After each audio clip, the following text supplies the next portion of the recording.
12 बजे काजू चाहिए आपको? रात के 12 बजे काजू खाने हैं? पापा को खाने हैं?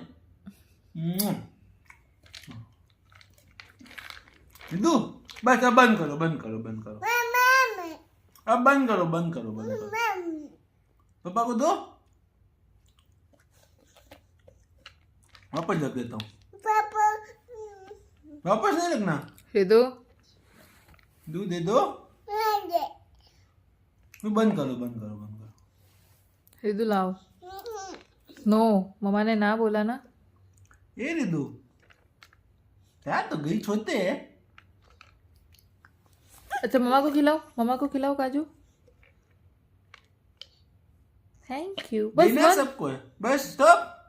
गुड गर्ल है ना, good girl. Ridu good girl है। ऐसे बोलते दादू।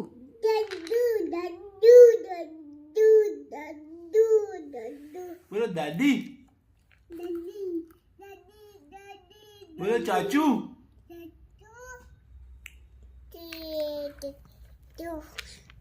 बोलो नानू,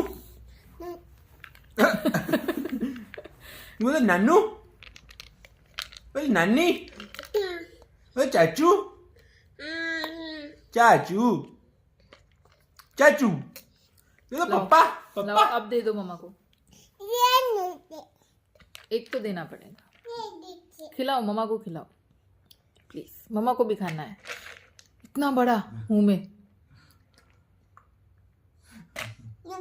चूस के वापस निकाल देगी सारे।